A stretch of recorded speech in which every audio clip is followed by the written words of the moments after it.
Alhamdulillahi Rabbil Alamin. Wassalatu wassalamu ala ashrafil anbiya'i wal mursalin wa ala alihi wa sahbihi ajma'in.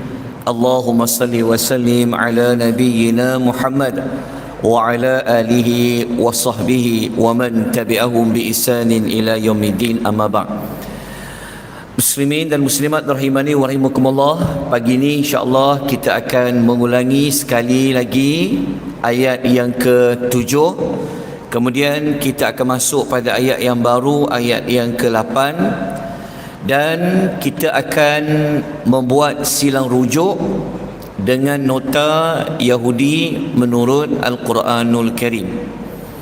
Hari ini hari yang akhir kita akan sebut tentang dosa-dosa yang dilakukan oleh orang Yahudi. Kita bacakan ayat yang ke-7 terlebih dahulu. A'udzu billahi minasy syaithanir rajim.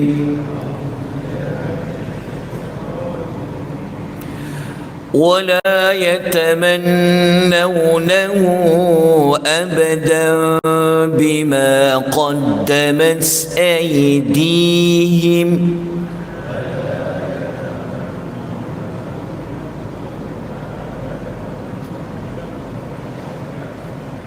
والله عليم بالظالمين.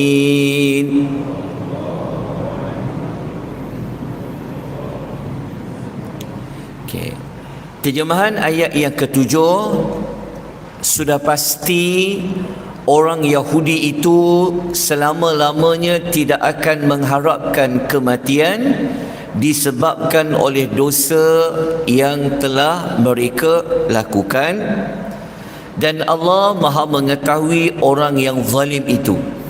Jadi kita telah sebut pada hari yang sebelumnya beberapa jenis dosa yang telah pun mereka lakukan. Jadi kita lihat pengajaran ayat ini dan kita akan sebut lagi beberapa ciri-ciri orang-orang Yahudi menurut Al-Quranul Karim. Ayat ini kita dapat belajar yang pertama, alam kematian merupakan tempat permulaan untuk memperolehi nikmat ataupun mendapat azab. Sebab itu orang Yahudi, kita telah sebut dalam ayat yang lain, mereka ni kalau Allah boleh bagi umur lebih daripada 1000 tahun, mereka sangat teringin umur-umur itu. Mereka tidak mahu mati. Kerana apa? Kerana mereka hanya pandai mendakwa bahawa mereka ini adalah kekasih Allah, tetapi pada hakikatnya mereka juga mengetahui bahawa mereka itu sebenarnya tidak seperti yang mereka dakwa. Jadi kalau mereka berani, mereka mintalah mati, tapi mereka tidak mahu mati kerana kita tahu kalau mati ini sama ada tempat kita mendapat nikmat atau mendapat azab. Pelajaran yang kedua, kita dapat belajar ancaman kepada sesiapa yang zalim. Sama ada dia zalim terhadap dirinya sendiri atau terhadap orang lain. Kerana Allah bagi tahu dia Maha mengetahui. Jadi untuk kita selesaikan tajuk Yahudi itu, lihat nota yang satu lagi Yahudi itu. Ada bawa kan? Tak bawa tak apa. Tak apa, ada nota cukup. Okay, kita tengok beberapa maklumat lain.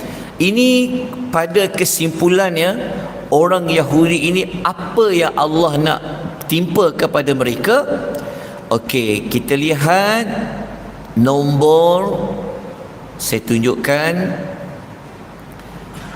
Okey, orang Yahudi ini kalau tengok dekat ciri nombor 61, orang Yahudi ini sebenarnya dia adalah orang kafir.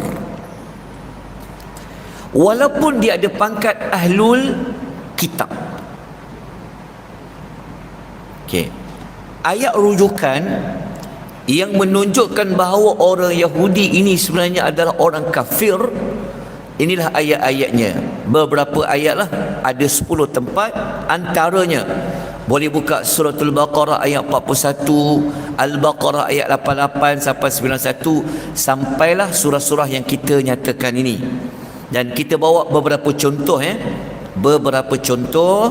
Kita tengok dekat ayat nombor 88 lah dalam suratul Baqarah. Allah mengatakan bal la'anahumullahu bikufrihim faqalilan ma yu'minun.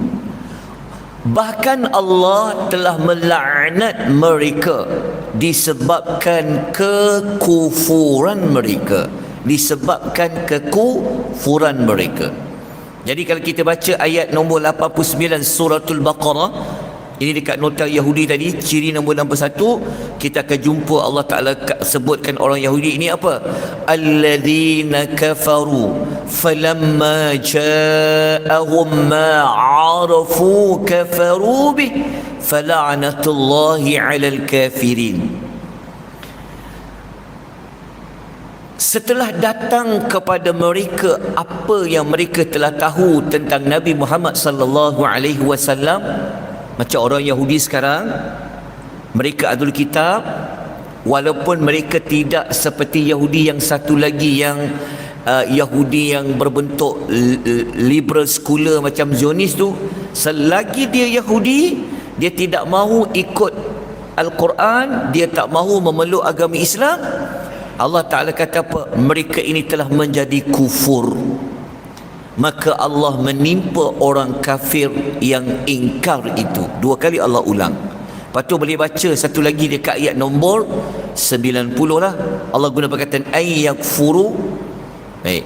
Kemudian saya nak terus pergi kepada ciri yang berikutnya. Orang Yahudi ini kesimpulannya, Allah telah tetapkan mereka adalah manusia yang sangat dimurkai oleh Allah. Bukan Allah murka, Allah sangat murka mereka. Bahkan orang Yahudi ini Allah telah tetapkan dia akan dapat murka berganda-ganda.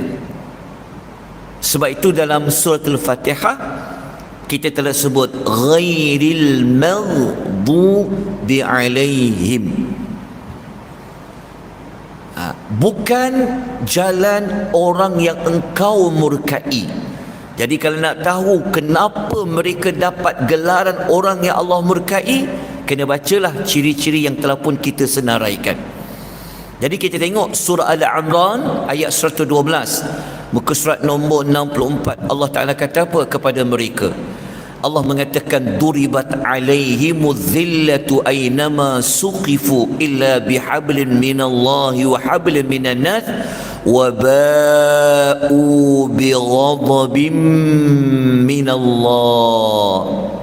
Okey, Allah Ta'ala kata dan sudah sepatutnya mereka beroleh kemurkaan dari Allah Azza wa Jalla. Okey, kemudian kita tengok satu lagi contoh surah Al-Baqarah ayat nombor 90. Boleh ambil ayat di hujung tu lah. Faba'u bighadabin ala ghadab. Bighadabin ala ghadab. Terjemahan dia telah pun saya highlightkan lah. Mereka layak mendapat kemurkaan Allah yang berterusan. Maksudnya mereka dapat kemurkaan Allah yang berganda-ganda. Dan orang Yahudi ini mereka juga adalah manusia yang dilaknat oleh semua makhluk. Lepas kalau sebut Yahudi, laknatullah. Kalau sebut nama spesifik lagi yang Israel tu, sebut dalam TikTok berhenti terus, stop, dia ban 1 minggu. Saya dah banyak kali kena lah. Kutuk kau Israel, dia berhentikan live tu, dia ban. Tapi tak apalah, hari ni tak ada siapa ban kan. Okay. Manusia yang dilaknat oleh Allah. Mari kita tengok Allah sebut dalam surah Al-Ma'idah ayat 13. Allah Ta'ala kata apa? Mereka ini siapa? Allah kata fabima naqdihim mitsaqahum, disebabkan mereka melanggar perjanjian mereka, Allah Ta'ala kata apa? La'annahum, maka kami laknat mereka. Okey, surah Al-Maidah ayat nombor 64. Yang ayat yang sama mereka kata Allah itu kedekut. Dekat ayat yang lepas tu Tuhan kata apa? Ghullat aydihim wa lu'inu bima qalu. Tangan mereka lah sebenarnya yang terbelenggu dan mereka pula dilaknat dengan sebab apa yang telah mereka katakan itu. Dalam suratul Maidah ayat nombor 78, kita boleh jumpalah juga nenek moyang orang Yahudi dulu pun telah mereka Allah laknat yang tak beriman lah. Okey, boleh tengok juga dalam surah Ali Imran ayat 87. Ini lagi dahsyat. Allah mengisytiharkan mereka ini adalah ulaika jazaohum anna alaihim la'natullahi wal malaikati wan nasi ajma'in. Mereka itu dilaknat oleh Allah dan para malaikat laknat mereka dan semua orang yang beriman pemelaknat mereka. Lepas apabila kita sebut Yahudi, la'natullah. Okey, kemudian tuan-tuan boleh baca ayat lain lah. Saya nak terus pergi kepada, ada banyak ayat Quran Allah cerita. Sebab tu tuan-tuan kena baca nota ya. Okey. Kemudian orang Yahudi ni, saya nak ambil yang ujung sikit. Orang Yahudi ini, perosak saya dah sebut pada hadis malam. Okey, sekejap. Dan ni saya tinggalkan. Saya nak ambil satu lagi. Ni yang hujung juga. Orang Yahudi ni sebenarnya bagi Allah mereka ini nothing. Walaupun orang Yahudi itu dia mendakwa kami banyak rasul, kami Bani Israel. Sebab itu mereka tak nak guna Yahudi. Tak ada negara Yahudi, dia guna nama Israel. Sebab apa? Sebab Israel nama yang mulia. Israel adalah nama bagi Nabi Yaqub. Mereka tahu tentang Israel tu sebenarnya asalnya maknanya hamba Tuhan. Tapi mereka tak nak guna Yahudi. Sebab Allah guna Yahudi dalam Quran tu untuk merujuk kepada orang yang jahat. Sebab tu kita sebut pada hari yang sebelum ini, setiap orang Yahudi kita kata dia adalah susur galur keturunan Bani Israel, tetapi Bani Israel bukan Yahudi. Okey, sebab itu dia tak namakan dia Yahudi tetapi Israel. Tapi bagi Allah, engkau dakwalah apa pun di sisi Tuhan. Tuhan telah sebutkan di dalam surah Al-Maidah ayat nombor 68. Allah menyebutkan, qul ya ahlal kitab lastum ala syai'in hatta tuqimu at-taurata wal injil wa ma unzila ilaikum min rabbikum.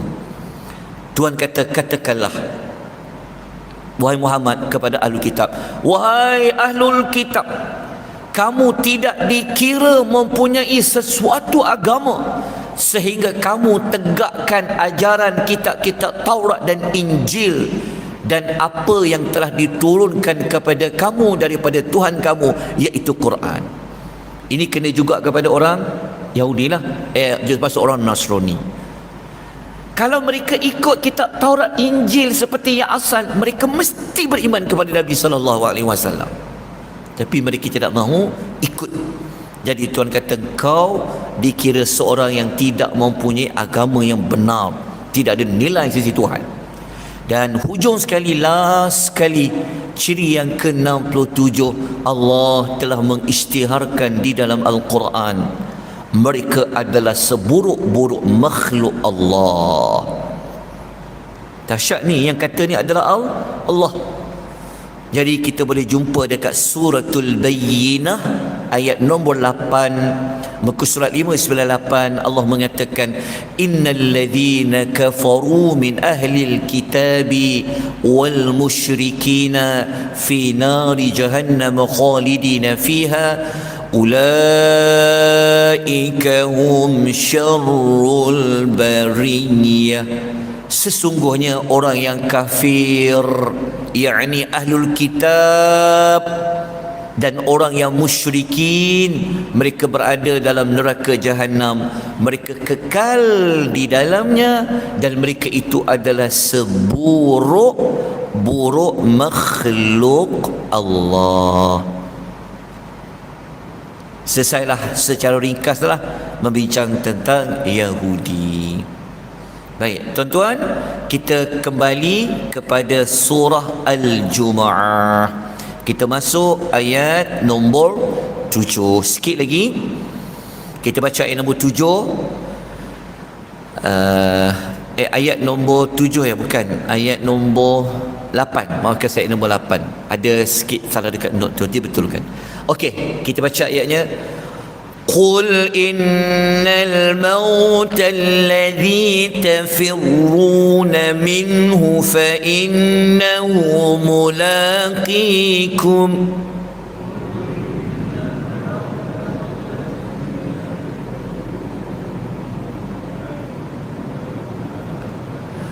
ثم تردون إلى عالم الغيب والشهادة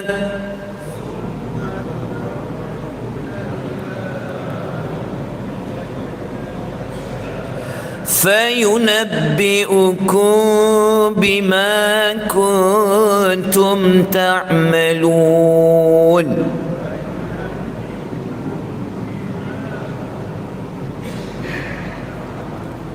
Okay. Terjemahan ayat, katakanlah wahai Muhammad, cakap kepada orang Yahudi yang tidak mahu minta mati, mereka ni yang cuba lari daripada mati itu, bagi tahu kepada mereka kematian yang kamu lari daripadanya itu pasti akan datang jumpa kamu.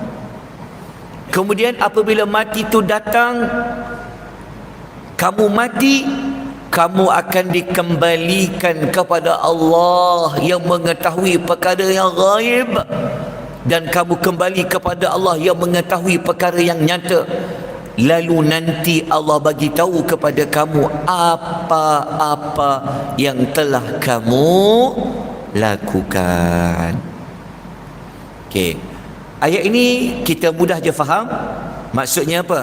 Maksudnya walaupun ayat ini dikaitkan dengan orang Yahudi yang takut nak mati tadi, sebenarnya juga ayat ini juga untuk kita.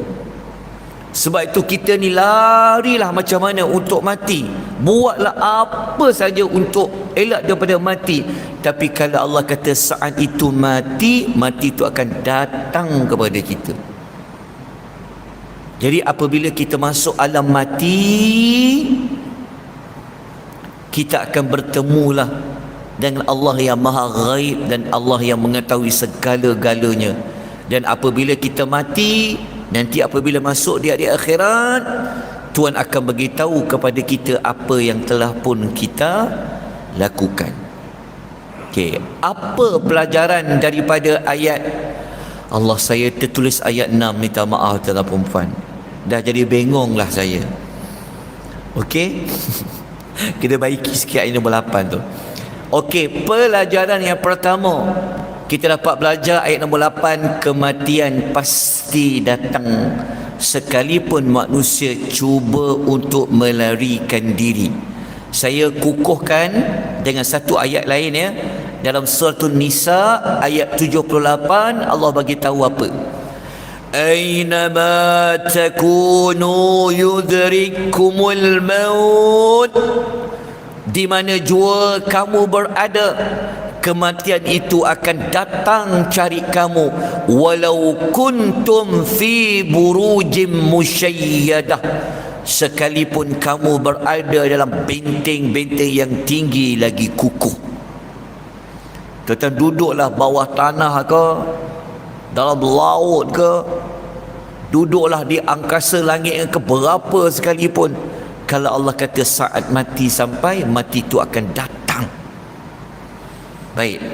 Pelajaran nombor 2, alam kematian merupakan alam permulaan manusia kembali bertemu dengan Maha Pencipta. Bertemu. Antara cara bertemu akan dibawa naik langit itu. Roh tu dibawa naik ke langit. InsyaAllah nanti kita akan buat satu seminar alam barzakh. Tuan-tuan hadirlah. Kita ada nota yang khas tentang alam barzakh. InsyaAllah kita cuba buat selepas Ramadan. Kita akan buat dekat Masjid At-Taqwa, sewa dewan. Kalau ada nak sponsor, alhamdulillah. Baik. Pelajaran nombor 3, Allah mengetahui segala perkara yang nyata dan perkara yang tersembunyi. Orang Yahudi ni habis, mereka tak boleh buat apa-apa sebab Allah tahu apa yang mereka telah lakukan, termasuk kita semualah. Pelajaran nombor 4, apa jua yang kita lakukan di dunia ini, maka akan diberi balasan oleh Allah Subhanahu wa taala. Allah akan bagi tahu kepada kita apa yang kita dah buat, sekalipun kebaikan itu sebesar zarrah ataupun keburukan itu sebesar zarrah. Faman ya'mal misqala dharratin khairan yarah wa man ya'mal misqala dharratin syarran yarah. Baik, tuan-tuan dan puan, itu sahaja pengisian kita pada pagi ini. InsyaAllah esok kita akan masuk ayat nombor 9. Kita akan fokus kepada hari Jumaat. Dalam nota yang tuan-tuan dapat tu, saya telah letakkan beberapa adab-adab untuk berada pada hari Jumaat. Nanti kita akan perincikan. Lepas tu nota pasal tasbih, yang baca apa tasbih pun saya ada letakkan dalam nota tu. Cuma saya tak letakkan maklumat pasal Yahudi tu kerana tuan-tuan dah ada satu lagi nota tentang Yahudi. Dan kita ucapkan jazakumullahu khair kepada penyumbang kita untuk nota kali ini. Jadi tuan-tuan tidak perlu membayar apa-apa. So yang dah bawa duit tu, belanjalah orang lain makan. Sumbanglah ke masjid dan sebagainya.